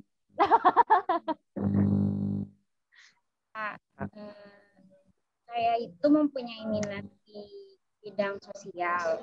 Maka dari itu saya berencana untuk mengambil jurusan International Relation. Tapi dari pengalaman kakak kelas saya yang sudah kuliah di Tiongkok, mereka merekomendasikan saya untuk ambil sastra Mandarin aja supaya kamu belajarnya lebih aman. Kan kalau ambil jurusan sastra Mandarin kamu hanya fokus belajar Mandarin gitu kan. Seperti itu katanya. Tapi saya nih sedikit yakin sama diri saya kalau saya bisa juga gitu Kak. Jadi menurut kakak-kakak gimana? Kan aku mau tahu nih pendapat orang lain juga. Kasih Kak. Ya, ketika Putri bertanya seperti itu, dari Awe, dari Jesslyn, dari Mercy, dari Mike itu udah ketawa dan ngikik-ngikik. Karena mereka memang sudah tahu ya kondisi di Tiongkok bagaimana. Jadi begini loh, Putri, bukan berarti tidak boleh atau tidak menyarankan. Cuman ini compare, kamu harus compare dengan keadaan kamu sendiri. Contoh nih, ketika kamu ke Tiongkok atau ketika kamu kuliah di Indonesia, oh ya, kamu belajar teknik, kamu belajar bahasa Inggris, kamu belajar bahasa Mandarin, kamu belajar HI atau sosial, itu hanya terfokus dengan jurusan saja. Tapi ketika kamu belajar ke Tiongkok, kamu menghadapi apa? Pelajaran bahasa. Dalam artian, sebelum kamu mempelajari jurusan kamu dengan teori-teori yang macam-macam itu, kamu harus menguasai bahasa Mandarin yang harus sama expert dengan orang Tiongkok. Dan itu impossible kamu bisa menguasai dalam waktu 1 tahun.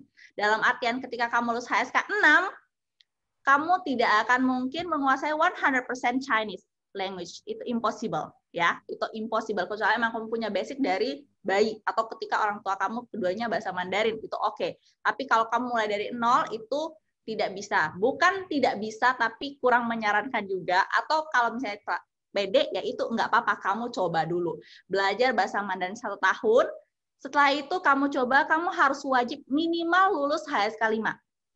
Ya, minimal lulus HSK 5, masuk ke jurusan, di sana kamu akan bertemu dengan orang-orang Tiongkok yang rata-rata universitas semua negeri. Mereka terpilih dari ratusan ribuan, jutaan murid-murid Tiongkok yang hebat-hebat masuk ke sana. Kamu di sana ibaratnya begini perbandingannya. Kita baru lahir, kita baru bisa berjalan, tapi mereka sudah bisa berlari. Sulit untuk mengejar itu. Gitu. Nah, bisa juga solusi seperti kakak nih. Contoh kamu minat belajar bahasa Mandarin. Dari 2018 sampai 2021, dari angkatan Jesslyn, dari angkatan Mercy, Mike, dan sampai sekarang, udah banyak keluhan. Kak Santi, saya menangis. Kak Santi, saya sulit. Saya nggak ngerti langsung ngomong apa. Karena semua anak-anak itu semuanya ngomong bahasa Mandarin. Untuk mengucapkan atau mempresentasikan satu kata aja mungkin agak kesulitan. Gitu, kesulitan. Kakak tahu, maksudnya dari Mike, dari Mercy, dari Jesslyn, dari Awe, mereka semua menangis di dalam bantal tuh nangis semua. Karena susah banget. Nah, kamu bisa seperti ini, seperti kakak nih. Kakak fokus belajar bahasa Mandarin S1. Menguasain HSK 6. Udah nih. Di S2, kebetulan waktu itu dapat Confucius Institute. Belajar lagi bahasa Mandarin. Ketika di S3, nggak mungkin kan, misalnya contoh kakak membuat lunwan atau membuat disertasi soal kata pa atau ne, itu terlalu membosankan. Jadi kakak pengen coba ke hubungan internasional atau international relation yang memang berhubungan tentang 2 negara. Dan bedanya di Indonesia itu kita biasanya S1, S2, S3 itu harus linear. Ketika di Tiongkok itu nggak harus. Jadi ketika kamu S1, S2-nya bahasa Mandarin, ketika S3 asal kamu dapat laoshi atau pembimbing yang emang mau, nah itu udah bisa langsung masuk gitu loh. Jadi untuk S3 itu nggak apa-apa, karena untuk lilun atau untuk teori dan lain itu sebenarnya sama. Yang penting memang kamu minat di sana, bisa di sana. Tapi kalau untuk S1 bisa, boleh. Kita tidak melarang sama sekali. Kita tidak tapi bukan tidak menyarankan juga sih, dalam artian kamu boleh mencoba, tapi rata-rata yang sudah mencoba ya 50-50 gitu, 50% bertahan dengan tangisannya setiap hari di bantal guling, atau 50% menyerah dan minta berganti ke bahasa Mandarin. Itu sih Putri. Mungkin dari Mike, dari Mercy, dari Jesslyn, dari Awe bisa langsung mengungkapkannya dengan tangisan kalian. Mungkin karena Jesslyn udah Jesslyn dulu kali ya, Jesslyn dulu. Jesslyn paling cocok sih, Jesslyn paling cocok menurut aku, karena Jesslyn itu ya, dari antara aku, MT sama Awe, Jesslyn itu Mandarinnya udah pakem gitu loh. Dia sepakem itu aja, dia kayak gitu. Mungkin Jesslyn cerita aja deh. Lebih sedikit ke gini sih, sebenarnya bukan kita ke Tiongkok. Menurut aku pribadi bukannya sebenarnya seberapa banyak kosakata atau seberapa hebatnya kita bisa bahasa Mandarin sih sebenarnya. sebenarnya niat sih pertama gitu loh.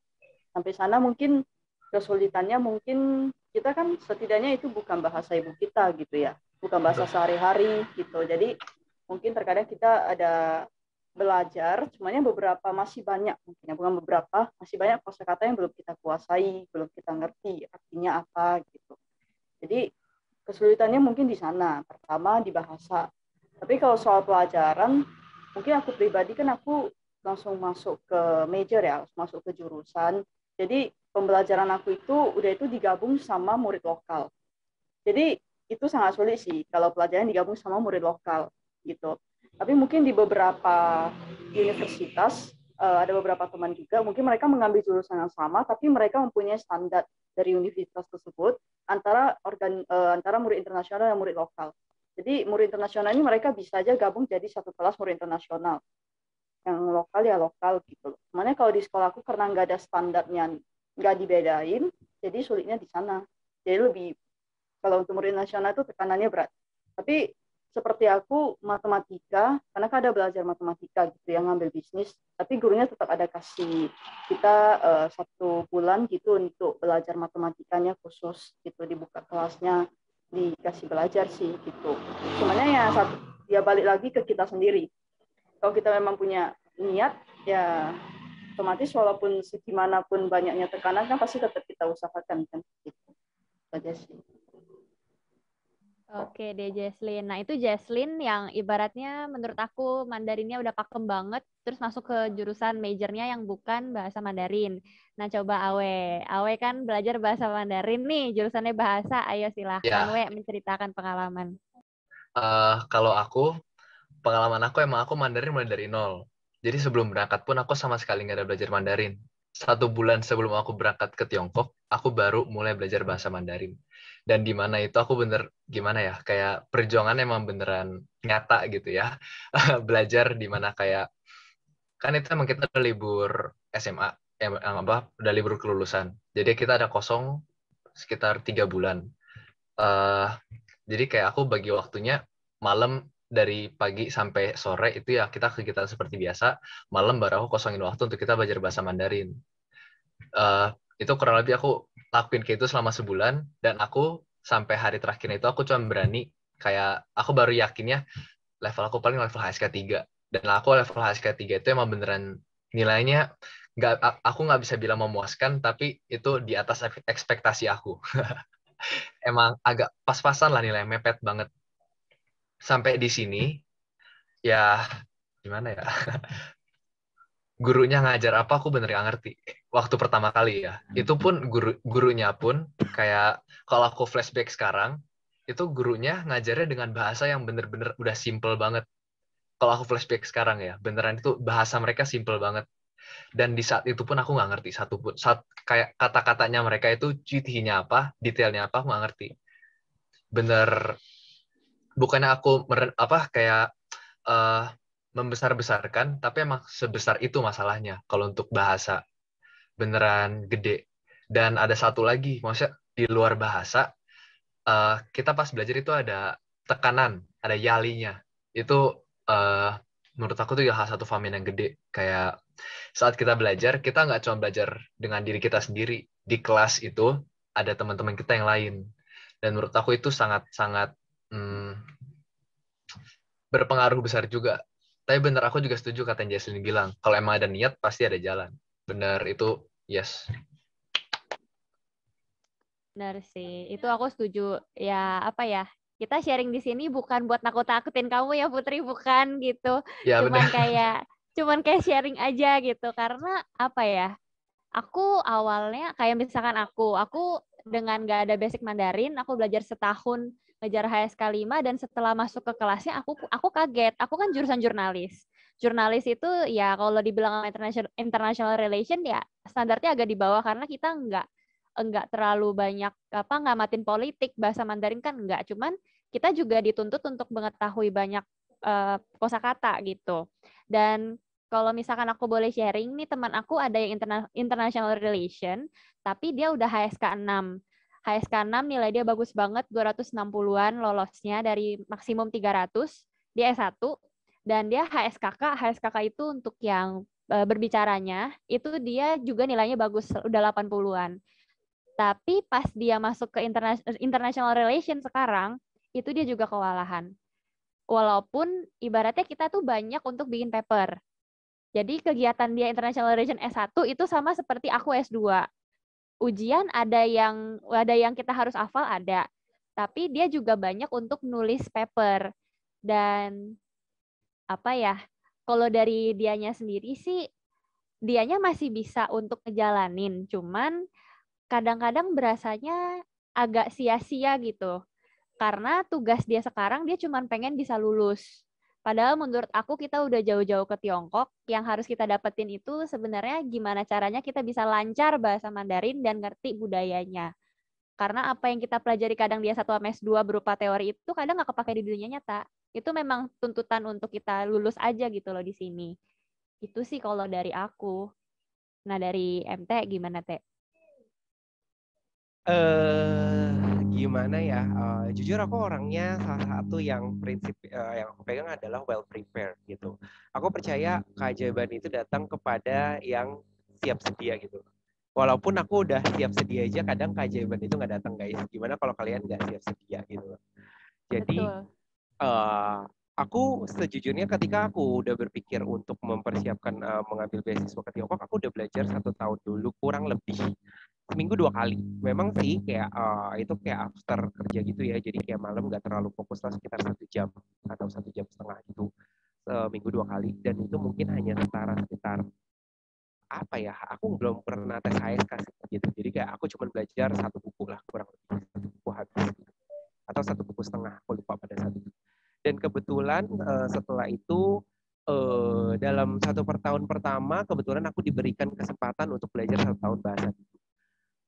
Karena aku ambil programnya master ya S2. Nah untuk 1 tahun aku nggak percaya diri pertamanya. Di semester pertama aku belajar Mandarin, terus karena aku belajar sendiri juga, aku cuma memberanikan diri tes HSK 4 dan puji Tuhan lolos dengan nilai yang cukup baik kayak gitu.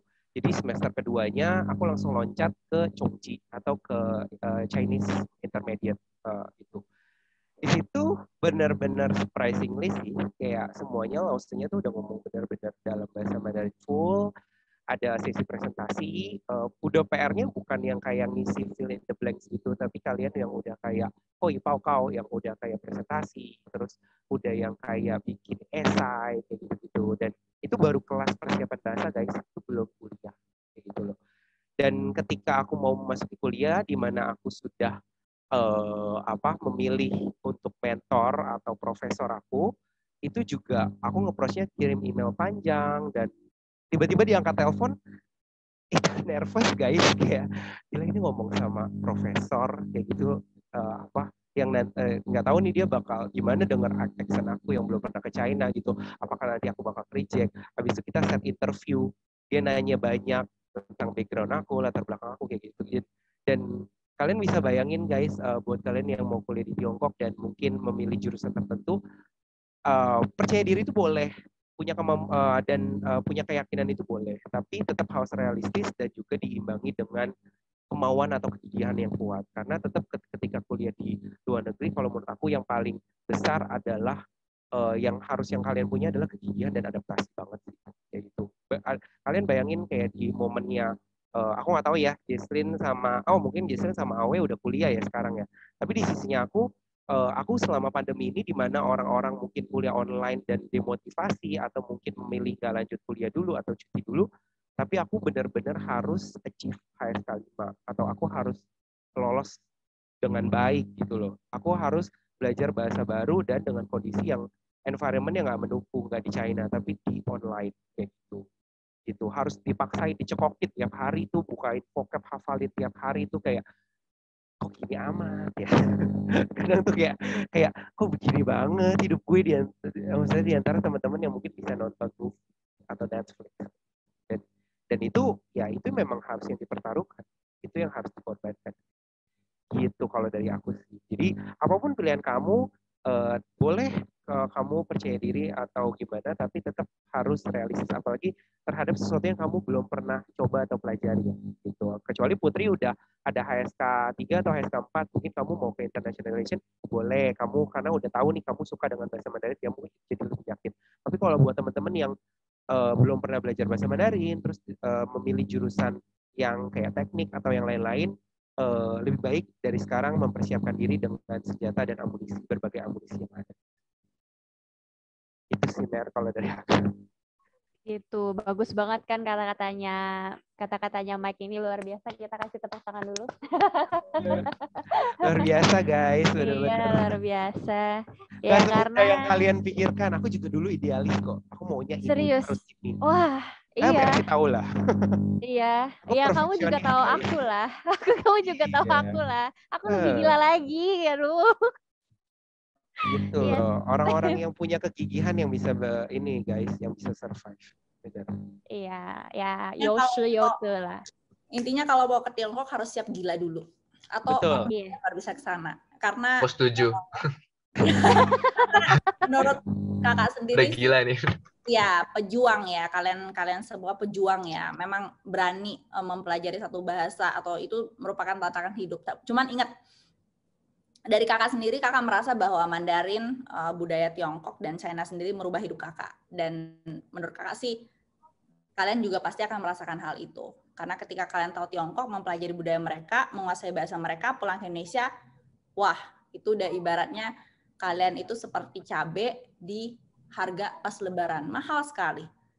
Karena orang-orang seperti kalian itu pejuang, mental kalian semua kuat, bahasa kalian punya, kemampuan kalian jauh di atas orang-orang yang memang belum pernah belajar ke Tiongkok.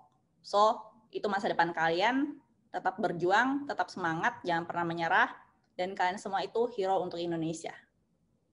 Luar biasa sekali ya. Ini kata-kata Kak Santi sekaligus menjadi closing statement pada malam hari ini. Dimana gila Kak Santi sebagai juru bicara dan juga tim ketua seleksi beasiswa Inti CGS menginspirasi anak-anak muda termasuk Putri, Yulmila yang tadi semangat sekali dalam bertanya untuk kuliah ke Tiongkok. Mudah-mudahan apapun menjadi pilihan kalian dapat terwujud segera. Dan kita kali ini mau mengumumkan pemenang giveaway-nya nih Mer. Cuman sebelum itu buat teman-teman semua jangan lupa untuk follow Perhimpunan Inti, dan juga untuk berikutnya kita akan kembali lagi ada sesi seperti ini di 2 minggu ke depan. Jadi kita akan ada acara-acara seperti ini setiap 2 minggu, pantengin terus, kita akan jawab semua pertanyaan kalian.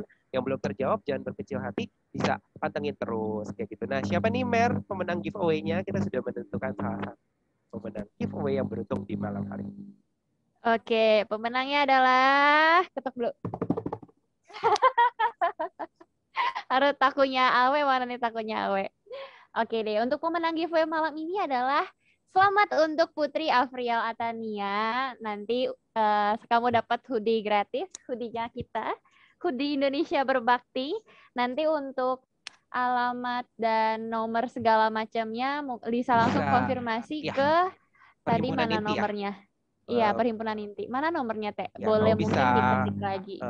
Oke, nanti aku ketik lagi. Jadi nanti kamu bisa langsung menghubungi kita di Perhimpunan Inti, sebutkan nama kamu, alamat kamu, dan nanti akan ada admin yang menjawab kamu. Nah, kita mungkin boleh foto bersama dulu kali ya, Mer? Boleh, ayo kita foto bareng dulu yuk. Oke. Waduh. Yuk open cam yuk teman-teman. Open cam ya teman-teman. Yuk open cam yuk. Kita foto bareng, keluarkan wajah-wajah terganteng, tercantik kalian. Ini wajah-wajah calon beasiswa loh. Iya, nggak usah eksotis ya, biasa aja. Udah ada yang kayak langsung gitu. Jangan. Biasa aja. Oke, sudah siap ya teman-teman? Kita foto dulu di layar pertama. 1, 2, 3. Oke. Kita beranjak ke halaman kedua. Halaman kedua siap ya? 1, 2, 3. Oke, sudah ente. Oke, aku udah taruh ya. Itu adalah nomor perhimpunan inti yang bisa kalian tanya-tanya. Namun tetap ya guys, kalian ingat kalian adalah millennials dan generasi Z. Jadi jangan bertanya seputar berkas, batas pendaftaran, kapan dibuka, dan lain-lain, sesuatu yang bisa kalian cari atau kalian fact finding sendiri di internet atau di Google kayak gitu. Nanti WhatsApp-nya error, besok-besok ditutup WhatsApp-nya. Iya. Nah, mungkin udah cukup untuk malam hari ini. Untuk pertanyaan teman-teman yang belum sempat kejawab, bisa ditanyakan untuk sesi kita di 2 minggu ke depan lagi. Nanti kita akan menghadirkan narasumber yang mempunyai pengalaman dengan bentuk beasiswa yang berbeda, biar teman-teman juga bisa tanya-tanya ke mereka langsung gitu. Oke, mohon maaf kalau misalkan kita ada kesalahan dalam berbicara. Dan makasih untuk kedatangannya teman-teman, makasih juga buat supportnya, makasih juga yang udah tanya. Kita akan ketemu di 2 minggu lagi. Sampai jumpa. Sampai jumpa dan salam Indonesia berbakti. Berbakti.